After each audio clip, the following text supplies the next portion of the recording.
Baik, seperti yang sudah diinstruksikan di dalam instruksi pengerjaan tugas kita ini, ada beberapa hal yang harus kita perhatikan, baik itu aspek teknisnya maupun aspek kontennya di dalam penyusunan proposal penelitian kita ini, ya. Yang pertama, di bagian pendahuluan, Bapak selalu tekankan bahwa di pendahuluan itu eh, kontennya diantaranya yang pertama itu adalah adanya fenomena situasi atau fenomena masalah di lapangan yang menunjukkan betapa pentingnya penelitian itu untuk kita lakukan atau yang mengindikasikan seberapa urgent penelitian itu untuk kita lakukan, ya. Nah, biasanya fenomena itu berbicara tentang variabel dependennya kalau research kita kuantitatif seperti yang ada di mata kuliah kita ini. Karena umumnya semua research-nya adalah kuantitatif, menggunakan model-model baik itu regresi, menggunakan moderating maupun intervening. Maka fenomena utama yang harus disorotin itu adalah variabel Y-nya. Nah, misalnya Bapak ambil di sini punya si Dwi misalnya. Nah, kalau si Dwi ini kan misalnya variabel dependennya itu adalah kinerja perusahaan. Nah, tentu Dwi harusnya di sini sudah langsung men-state. Ya, misalnya sampel dia perusahaan di bidang apa. Nah, itu mungkin di state-nya itu sampel di bidang apa itu bisa di bab 1 plus di bab 3, tetapi fenomenanya harus bicara di bagian awal. Ya. Nah, judulnya di sini pengaruh aktivitas operasi, kemudian aktivitas investasi terhadap kinerja perusahaan yang dimoderasi oleh audit forensik. Nah, nanti kita lihat, jadi kalau di sini kan variabel moderatingnya adalah audit forensik. Apakah mampu memoderasi pengaruh aktivitas operasi dan aktivitas investasi. Kedua aktivitas ini berarti nanti biasanya variabelnya itu angka-angkanya didapatkan dari kas operasi nih biasanya, ya. Nah, kita lihat dulu ada nggak fenomena kinerjanya. Nah, seperti itu cara ngeceknya, ya. Nah, nanti juga punya yang lain yang Bapak nggak sebutkan di sini, itu periksa masing-masing. Ada nggak dia angka-angka tentang kinerja perusahaan? Nah, itu harus ada. Nah, di sini punya duit kan sudah masuk ke perumusan masalah, Bapak belum menemukan di mana ada data-data tentang fenomena. Ini penting untuk diperhatikan yang lain, ya. Nah, coba misalnya Bapak lihat punya Hilwa misalnya, ya. Hilwa variabel Y-nya itu ketepatan waktu pelaporan hasil audit. Ya, ada apa dengan ketepatan tersebut? Ada nggak summary-nya? Kira-kira seperti itu, ya. Misalnya ini ketepatan ini belum menyampaikan laporan keuangan. Oke, ini dia ada fenomenanya, ya. Ya, artinya data-datanya ada muncul, ya setidaknya angka-angkanya mungkin ada bicara seberapa banyak eh, paling tidak ya harus diungkapkan berapa perusahaan yang tepat waktu, berapa perusahaan yang tidak tepat waktu gitu. Itu, ya, jadi perbandingannya di sini kan bunyi, ya, misalnya kewajiban perusahaan itu mencatatkan sahamnya melaporkan laporan keuangannya berdasarkan data pertanggal 2 Juni terdapat 64 perusahaan yang belum menyampaikan laporan keuangan tahunan auditan yang berakhir per 31 Desember 2019. Nah, itu yang disebut dengan fenomena. Sehingga kalau melihat judulnya ini, ya dia penting untuk meneliti itu. Dan apa hubungannya?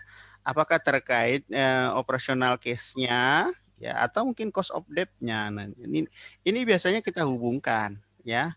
Apa sih ya kira-kira yang menyebabkan keterlambatan pelaporan hasil audit itu? Apa karena cash flow operasinya mereka jelek? Kan kira-kira seperti itu, ya. Apakah karena ada masalah dengan debt-nya, utangnya, misalnya, ya, apa mungkin cost of debt-nya tinggi dan lain sebagainya. Secara logika itu harus diperhatikan. Lalu apakah ada nanti kontribusi dari moderasi kepemilikan manajerial? Nah, jadi harus logis, ya. Oke. Nah, kemudian misalnya punya si Mega bicara tentang variabel Y-nya itu tentang remote auditing dengan teknologi development sebagai pemoderasi, ya, pengaruh pembatasan aktivitas dan juga unlocking Indonesia digital opportunity. Nah, kalau memang dia ada tentang audit kah, ya fenomenanya penggunaan remote audit. Oke, ini daftar pustaka. Saya coba lihat ya. Kalau saya terlewat diberitahu ya, Mega atau Nita, Dwi, Ilwa, kalau saya kelewatan ya, karena Bapak mereviewnya, melihat ada enggak fenomena tentang ini yang diungkapkan, seberapa penting dia muncul di dalam proses audit dan lain sebagainya, ya. Nah, di sini tentang teknologi audit banyak ya, dibandingkan dengan pengaudit tradisional menjalankan fungsi pengauditan, keunggulannya RES memilih non-blockchain, bla bla bla, dan lain sebagainya. Pembangunan cloud computing, Internet of Things, menarik lebih banyak, outsourcing industrial internet, dan lain sebagainya. Oke. Nanti bisa untuk Mega dibuat satu folder khusus tentang itu ya. Mungkin di bagian akhir dan lain sebagainya yang menunjukkan bahwa fenomena tentang penggunaan remote auditing itu sangat penting saat ini ya. Mungkin ada tapi belum secara tegas ya. Kalau bisa gunakan bahasa sendiri. Jadi berita ataupun sumber artikel yang lain itu sebagai faktor penunjang. Tetapi kita harus menggunakan bahasa kita sendiri juga yang menegaskan bahwa judul kita itu utamanya, permasalahan utamanya ada di variabel Y. Ya, jadi sehingga nanti koneksitasnya terhadap variabel independen dan juga variabel moderating atau intervening itu bisa terkait ya. Oke, lalu bagaimana dengan punya Nita misalnya ya. Nita itu terhadap firm performance. Ada apa dengan firm performance? Ya, itu harus bicara angkanya, datanya. Coba dilihat bagaimana, ada nggak punya Nita di sini ya tentang firm performance. Ya, misalnya ini grafik PMI Manufaktur Indonesia. Selain itu operasi bisnis terus meningkat di tengah upaya adaptasi. Oke, menurut Ikatan Akuntan tujuan laporan keuangan adalah menyediakan informasi yang menyangkut posisi keuangan. PMI Purchasing Manager Index dampak dari COVID-19. Oke, ini kinerjanya selama COVID-19 ya. Oke. Oke, coba nanti mungkin biar ini aja ya. Nita langsung kalimatnya langsung menjurus ke terhadap kinerjanya lebih diperkuat saja ya, langsung secara tegas. Ya, bagaimana posisinya saat ini walaupun ya mungkin sekarang kan kita berada di 2020. Nanti ya mungkin kalau kalian menggunakan data-data keuangan mungkin belum bisa menggunakan 2020, masih 2019 ya. Karena riset kita ini kan akan berakhir bulan Februari, sementara mungkin annual report belum keluar. 2019 saja atau 2000, sementara kita di 2019 saja pelaporan itu karena COVID kemarin mulai Maret terjadi pengunduran sampai dengan bulan Mei dan Juni. Ini juga nggak tahu kita nanti di pelaporan 2020 ini di 2021 kan ya. Oke, secara tegas dibuat ya. Oke, nah itu Bapak mereview seperti itu ya. Yang kedua, fenomena situasional, fenomena teoritis. Coba Ira Siti di mute ya.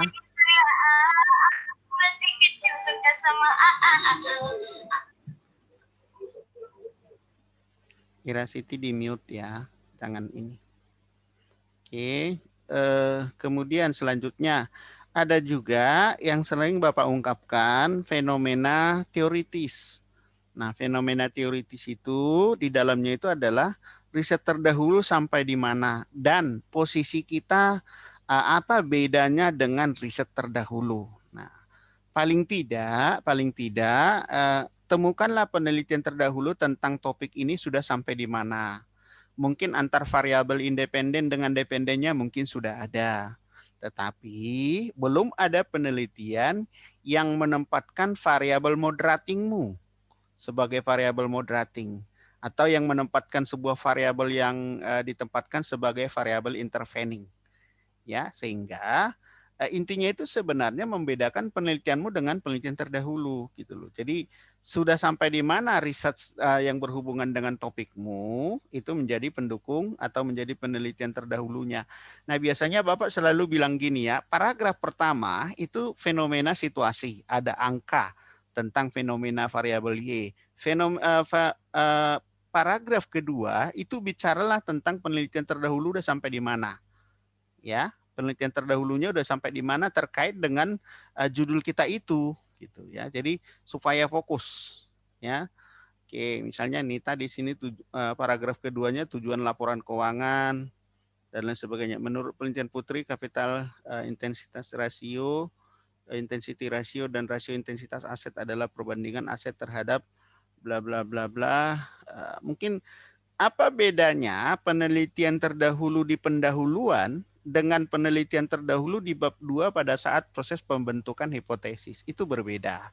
Nah, kalau penelitian terdahulu di bagian pendahuluan, itu bicara tentang penelitian yang terkait dengan penelitian kita apa. Jadi nggak perlu detail. Jadi misalnya kalau Nita, misalnya di sini punya Nita kan, misalnya hipotesis pertamanya atau masalahnya itu kan tentang konservatisme akuntansi, capital intensity dan jadi misalnya gini, penelitian yang terkait dengan konservatisme dan juga firm performance telah diteliti oleh si A, si B, si C, si D. Nah, cukup. Nah, kemudian penelitian yang terkait dengan capital intensity, misalnya ya, dengan firm performance itu telah diteliti oleh si A, si B, si C, yang secara keseluruhan hasilnya positif, misalnya. Kemudian peneliti yang lain, misalnya yang lain lagi ya, X, Y, Z mengatakan bahwa pengaruhnya negatif, itu boleh. Gitu. Jadi nggak usah detail masuk, ya, nggak usah detail, nggak usah masuk ke pengertian, nggak usah dulu gitu loh. Pengertian itu kalau nulis skripsi ya, tapi kalau untuk artikel seperti ini enggak. Cukup di bab 3 nanti kan ada definisi operasionalisasi variabel. Isinya operasionalisasi variabel itu di bab 3 adalah definisi dan pengukuran. Gitu ya. Jadi di sanalah nanti diungkapkan ya. Jadi maksud Bapak seperti itu. Jadi perhatikan juga yang lain nanti ya, bahwa kalau di paragraf kedua itu disarankan adalah penelitian terdahulu, tapi fokus per kelompok saja, nggak usah detail satu-satu, nggak perlu definisi langsung aja ya. Jadi misalnya kalau saya ambil misalnya yang kedua, kalau nanti punya misalnya punya si Dwi, jadi langsung begini aja bunyinya paragraf kedua. Penelitian yang terkait dengan aktivitas operasi dalam hubungannya dengan kinerja perusahaan diantaranya adalah si A, si B, si C yang mengatakan bahwa aktivitas operasi itu berhubungan dan berpengaruh positif terhadap kinerja perusahaan. Misalnya, nah, kalau ada dua kelompok, ada yang mengatakan berpengaruh positif, ada yang berpengaruh negatif, ungkapkan. Ya, tapi kalau hanya dua kelompok, ada yang mengatakan berpengaruh, ada yang mengatakan tidak berpengaruh, boleh ya, sesuai dengan penelitian terdahulu yang ada lah, ya, itu. Nah, kemudian setelah bicara ada fenomena situasi, ada fenomena teoritis, kemudian di paragraf selanjutnya itu juga boleh menyinggung, paragraf selanjutnya menyinggung tentang riset ini akan kita adakan dengan mengambil sampel mana, kenapa, tuh ya. Nah, jadi misalnya kalau Dwi Yuliani, misalnya dia memilih sampel perusahaan apa dan kenapa, kira-kira seperti itu ya. Kalau misalnya memilih manufaktur, kenapa manufaktur? Ada argumennya, gitu ya. Kalau misalnya memilih misalnya industri properti, kenapa? Industri barang konsumsi, kenapa? Gitu. Itu paragraf selanjutnya boleh ditambahkan, ya. Nah, termasuk juga hal-hal yang Bapak sudah sampaikan sebelumnya. Nah, apalah kebaruan dari model penelitianmu ini, gitu ya. Yang pasti kan model penelitian kalian itu pasti berbeda dengan yang lain. Mudah-mudahan nggak ada yang sama ya, karena Bapak selalu koreksi. Selalu Bapak cek ke internet, ada yang sama nggak? Kalau ada yang sama atau sangat mirip atau berdekatan, biasanya Bapak suruh ganti. Nah, paling tidak dengan penempatan adanya moderating dengan intervening itu sudah membuat adanya perbedaan riset sekalian dengan riset yang lainnya. Biasanya seperti itu ya. Jadi setelah tadi paragraf ketiga bicara tentang kenapa memilih riset itu, paragraf keempat boleh diungkapkan apa yang baru di dalam penelitian kalian ini dibandingkan dengan penelitian sebelumnya. Apakah modelnya, apakah pasangan variabelnya, boleh diungkapkan. Apakah juga apa namanya time research-nya itu ya kebetulan dengan fenomena COVID-19 dan lain sebagainya, gunakan dengan bahasa sendiri itu baik. Ya. Oke. Lalu yang selanjutnya kalau yang lain-lain di bab 1 ya perumusan masalah ya standar lah ya. Yang penting Bapak selalu tekankan kalau membuat perumusan masalah itu harus konsisten ya sampai dengan nanti di pembuatan hipotesis di bab 2 dan juga nanti pembahasan di bab 4. Nah, maksudnya apa? Kalau misalnya nanti apa namanya perumusan masalah menyatakan misalnya kita ambil sampel misalnya punya si Mega misalnya ya. Nah, misalnya Mega mengatakan perumusan masalahnya apa di sini? Apa saja pengaruh pembatasan aktivitas ekonomi terhadap remote auditing? Ya. Nah, mungkin bukan apa saja ya, sebaiknya langsung fokus satu-satu. Ya, misalnya gini, apakah unlocking Indonesian digital opportunity uh, berpengaruh terhadap remote auditing. Nah, dia di sini tidak menyebutkan kata positif ataupun negatif. Berarti ya hipotesisnya terbuka karena mungkin remote auditing ini masih researchnya belum banyak, jadi dibuatnya terbuka. Nah, kita cek di hipotesisnya bagaimana dia membuat ya. Bapak coba cari mana ini hipotesisnya ini. Di bagian pengembangan hipotesis. Oke, dalam penelitian menyatakan bahwa bla bla bla bla. Dalam penelitian ini menunjukkan detail bagaimana server berbahaya dapat menipu pemilik bla bla bla. Oke, penelitian menggunakan market bla bla bla bla. Nah ini sebaiknya nanti ini untuk apa namanya Mega diperhatikan. Ini harus diakhiri dengan hipotesis di sini ya. Jadi kalau sudah kita buat rumusannya, ini harus diikuti dengan hipotesis. Oh iya, baik Pak. Oke, saya coba lihat punya Hilwa. Hilwa misalnya mengatakan perumusan masalahnya ada 4. Apakah operating cash flow margin berpengaruh terhadap ketepatan waktu? Oke, tidak ada menyebutkan kata positif atau negatif ya. Coba kita lihat hipotesisnya. Hipotesisnya setelah agency teori, ketepatan waktu operating cash flow, kepemilikan operasional belum selesai ya, Hilwa ya. Nggak apa-apa, nanti Ya, Pak, belum dilanjutkan. selesai. Ya, nggak apa-apa. Masih syukur kalian ngirim. Banyak yang nggak ngirim. Oke, saya coba cek punya Nita ya. Oke, misalnya apakah konservatisme akuntansi berpengaruh terhadap performance? Apakah kapital? Oke, kita cek nggak ada positif negatif ya. Oke, sekarang kita lihat punya Nita. Apakah pengaruh terhadap performance? Nah, diduga bahwa konservatisme berpengaruh. Nah, ini boleh ya. Jadi dia nggak disebutkan kata positif maupun negatif. Jadi itu namanya konsisten ya. Nah, seberapa banyak tadi hipotesisnya di sana? Ya ini juga harus dibuat. Diduga bahwa capital intensity berpengaruh signifikan terhadap, oke, tidak disebutkan berpengaruh positif ataupun negatif ya. Sampai dengan hipotesis ketujuh, peran komite audit memperkuat pengaruh kepemilikan. Nah, kalau memperkuat ini nanti berarti diharapkan harusnya harus positif ya Nita ya. Kita cek di perumusan masalahmu yang ketujuh karena hipotesismu ada 7. Apakah peran komite dapat memperkuat? Oke, jadi konsisten ya untuk apa namanya hipotesis moderasi dia semuanya searah memperkuat dengan asumsi bahwa harapan nanti ketika sudah diuji pengaruhnya itu hasilnya positif. Oke, seperti itu ya.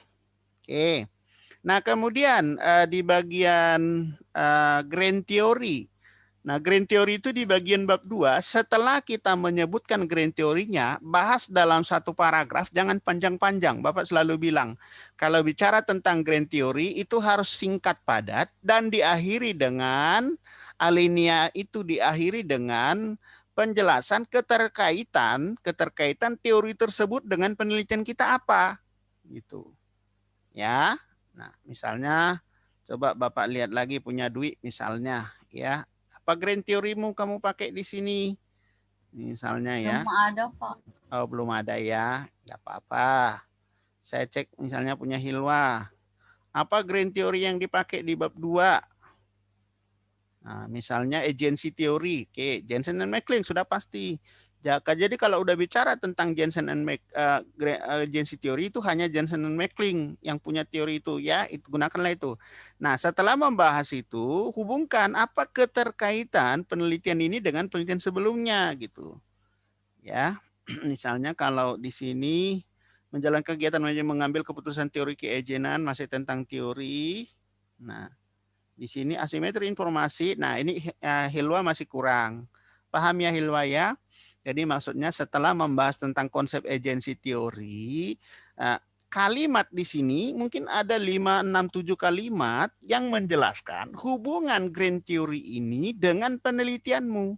Kenapa kita jadikan agency teori itu menjadi alas teori yang menghubungkan antar variabel itu dengan landasan teori ini. Gitu. Kalau membutuhkan 2 teori ya tambahkan satu lagi middle theory lah atau teori pendukung yang kedua. Mungkin bisa saja ya dalam satu riset itu grand teorinya bukan cuma satu, mungkin ada 2, ada 3. Yang satu terkait variabel dependen, yang satu lagi terkait variabel moderating dan lain sebagainya ya. Oke. Baik, Pak. Baru yang berikutnya lagi, setiap hipotesis yang diturunkan yang baik itu didukung oleh penelitian terdahulu. Kalau ada 5 sangat baik.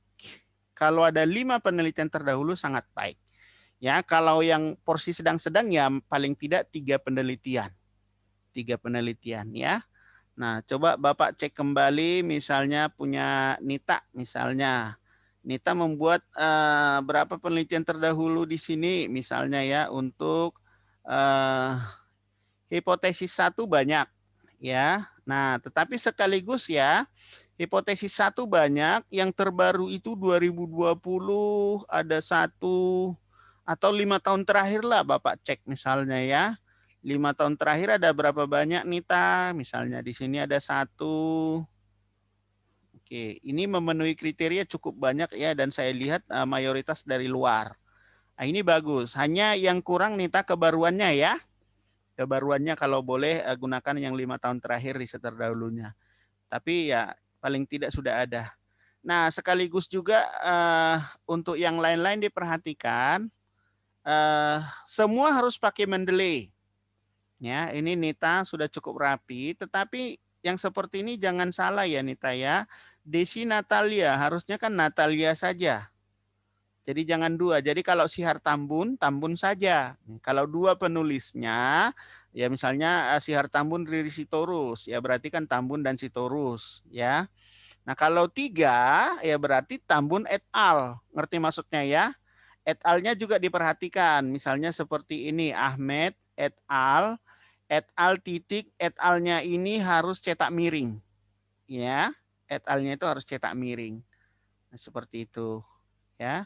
Di hipotesis kedua, Nita berkurang riset terdahulunya ya, tinggal 3. Dan yang terbaru itu 5 tahun terakhir ada 1.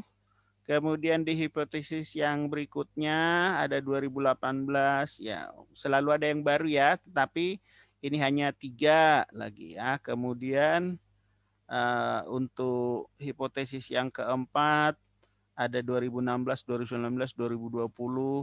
Oke, cukup banyak yang terbarunya ya. Oke, upayakan lagi kalau bisa 5 paling tidak ya. Maksudnya untuk kategori sangat baik untuk penilaian Bapak nanti. Oke, selalu ada yang 2020. Ya, punya Nita sudah cukup lengkap ya. Oke, saya cek juga mendelenya.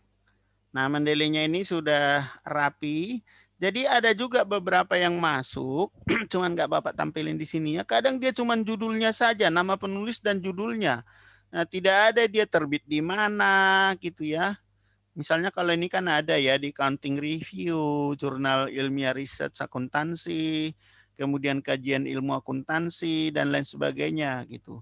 Dan tidak ada lagi huruf besar, karena mungkin sudah diedit Sinita dengan baik di Mendeley-nya, dan cukup lengkap. Ya. Oke. Nah, bagaimana punya si Mega juga penelitian terdahulunya. Mega di sini baru 1, nanti ditambah ya Mega ya. Ya, tapi udah cukup bagus 2016, 2017 ya. Kalau nggak ada yang sama persis yang mendekatin ya, karena memang topikmu baru ya. Kemudian pemakaian Mendeley-nya bagaimana? Oke, ini sudah ada Mendeley-nya. Oke, banyak dari berita ya. Nggak apa-apa, yang penting sudah menggunakan Mendeley. Kemudian punya Hilwa udah pakai Mendeley juga. Oke, sudah punya pakai Mendeley juga. Nah, kalau Dwi, bagaimana Dwi? Oke, pakai Mendeley. Tapi ini Dwi harus diedit ya. Dieditnya di Mendeley-nya. Karena ini masih ada huruf besar. Ya, Misalnya Pak. seperti ini ya.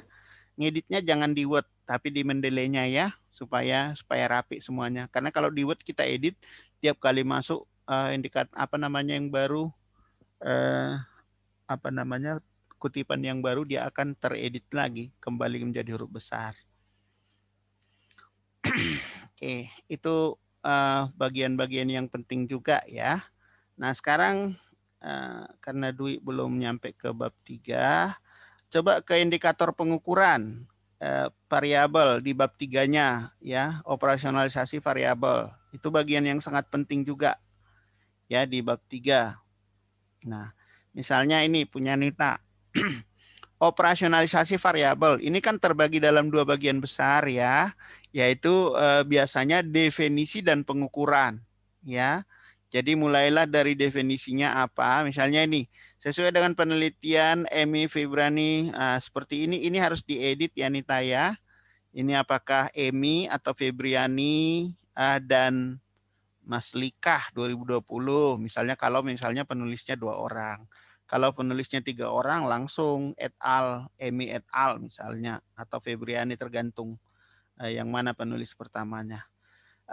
Mengatakan konservatisme akuntansi adalah bla bla bla bla. Oke, sudah ada ya. Nah, kemudian oke. Konservatif akuntansi adalah menggunakan penilaian anggota. Nah, kegiatan operasional maksudnya perusahaan dari konservatisme bla bla bla. Ini udah langsung rumus. Nanti Nita bisa definisi dulu ya. Operasionalisasi variabel itu definisi dan pengukuran. Seperti yang ada kalau di contoh kuesioner, kalau menggunakan kuesioner ya biasanya kan ada definisinya, pengukurannya pakai apa. Tapi karena ini menggunakan data sekunder kan nggak ada kuesioner, tetapi formatnya lebih kurang sama. Nah, kalau dia data sekunder, ini definisinya, ini rumusnya. Kira-kira seperti itu ya. Nah, seperti Nita misalnya di sini pengukurannya berdasarkan pengukuran yang digunakan oleh Yenti dan Sofyan. Rumusnya misalnya CIO sama dengan NIO dan lain sebagainya. Nah, yang kedua, capital intensity. Nanti Nita, kalau dia di bagian awal kutipannya, ini harus diedit. Jadi jangan dibuka kurung dulu di awal, jadi langsung lu batkin dan charter J dalam kurung 1994 misalnya. Definisinya dulu apa? Ya, dari orang yang berbeda lebih bagus lagi ya. Jadi kalau misalnya antara definisi dan pengukuran dari orang yang berbeda itu lebih bagus, nggak apa-apa ya.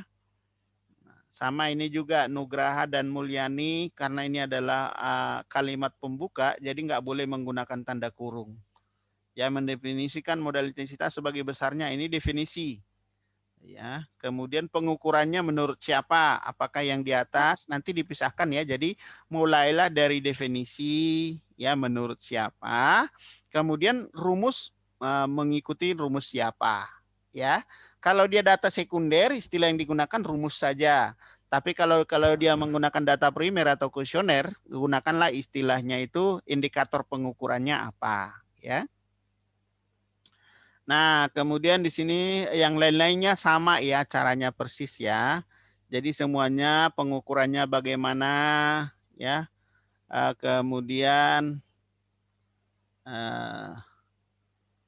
rumusnya pakai apa, semua harus ada ya.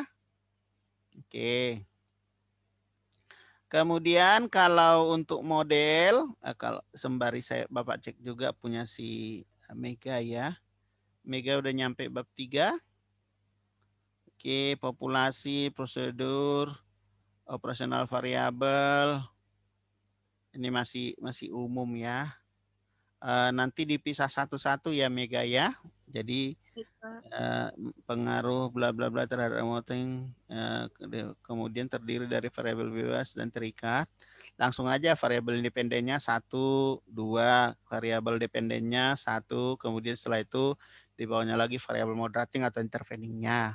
Langsung di bawahnya definisinya apa, pengukurannya siapa, bagaimana, atau menggunakan rumus yang apa dan menurut siapa, itu penting ya. Oke.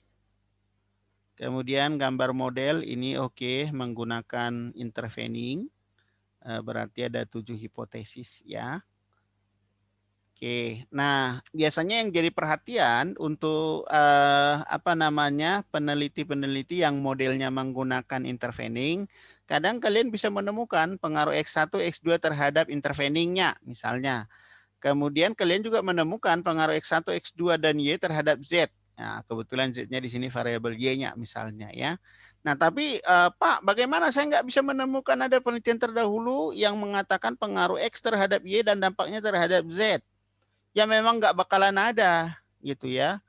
Ya, jadi ketika membentuk hipotesis yang keenam dan ketujuh yaitu pengaruh tidak langsungnya, pengaruh X1 terhadap Z melalui Y dan pengaruh X2 terhadap Z melalui Y. Nah, pasti penelitian terdahulunya itu adalah ini penelitian X1 terhadap Y dan penelitian Y terhadap Z.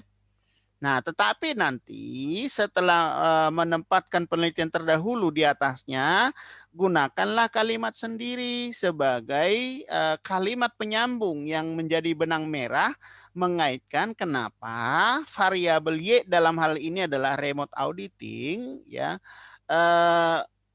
memiliki potensi dapat memediasi pengaruh X1 terhadap Y gitu ya. Jadi ya itu diperhatikan penempatannya.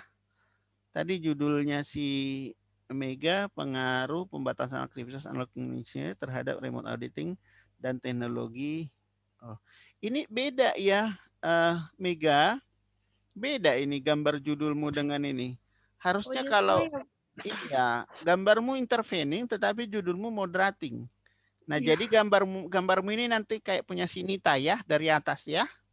Jadi enggak intervening dia. Jadi ini hanya kalau kamu tarik juga moderasi terhadap Y, ini hanya 5 hipotesis ya. Jadi gambar modelnya bukan seperti itu ya. Baik, Pak. Nah, gambar modelnya seperti inilah. Seperti punya si temanmu, si Hilwa ya. Lebih kurang seperti itu. Nah, tapi Hilwa juga pengaruh kepemilikan manajerial terhadap ketepatan juga bisa diuji ya, biar 5 hipotesis. Jadi moderating juga diuji pengaruhnya terhadap variabel Y-nya. Jadi biar baik, ini. Pak. Ya. Kemudian bab 3-nya belum ya. Belum semuanya ya. Definisi pengukuran, oke. Boleh juga kalau data sekunder menggunakan rumus seperti ini. Ya, oke. Kebetulan yang Bapak bahas ini rata-rata menggunakan. Oke, kalau kuesioner juga ada sebenarnya ya. Oke, saya punya si Mega juga kuesioner sudah ada seingat saya ya. Oke, coba ini saya ambil kuesioner contoh punya si Mega.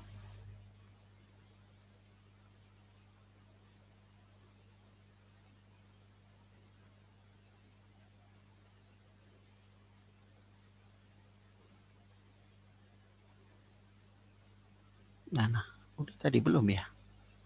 Saya coba buka lagi. Oh, kayaknya nggak saya download ya. Oke.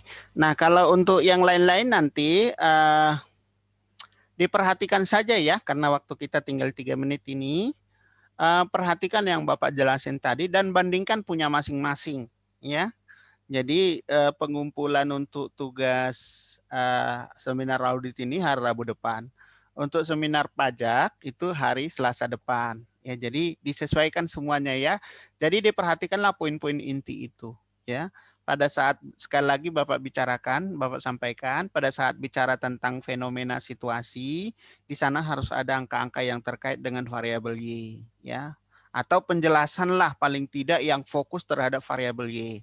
Nah, kemudian setelah itu fenomena teoritis itu adalah riset terdahulu udah sampai di mana dan jelaskan dulu, jelaskan juga modelmu ini apa perbedaannya dengan riset terdahulu. Misalnya perbedaan penelitian ini dengan penelitian terdahulu adalah pasangan variabelnya menggunakan independen ini dan independen itu. Nah, kemudian juga dibedakan lagi berdasarkan penempatan sebuah variabel sebagai variabel moderating atau sebagai variabel intervening. Hal itu juga sebagai bagian dari novelty ataupun kebaruan dalam riset ini karena penelitian terdahulu belum ada yang menggunakan model seperti ini. Nah, seperti itu. Kemudian ya mungkin variabelmu misalnya ya belum ada penelitian sebelumnya yang menggunakan apa namanya fasilitas perpajakan misalnya ya untuk topik perpajakan selama COVID-19 baru ini diteliti pertama. Kira-kira seperti itu gitu.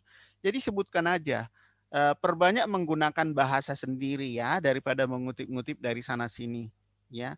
Simple, nggak usah panjang-panjang. Artinya gini, sampai dengan selesai pun nanti, sampai dengan pembahasan pun cuma 8 halaman nggak ada masalah. Tapi gunakan bahasamu sendiri. Jangan menggunakan apa namanya kopas-kopas ya.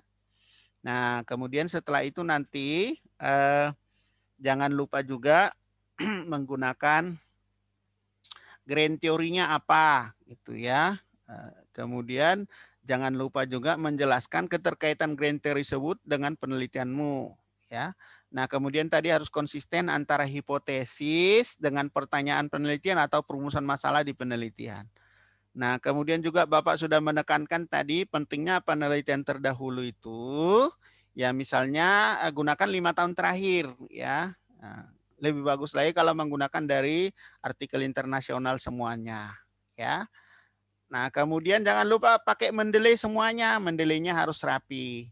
Kemudian di bab 3 itu ada operasionalisasi variabel, di sana ada apa namanya definisi dan pengukuran. Baik, sampai di situ dulu ya untuk malam ini ya.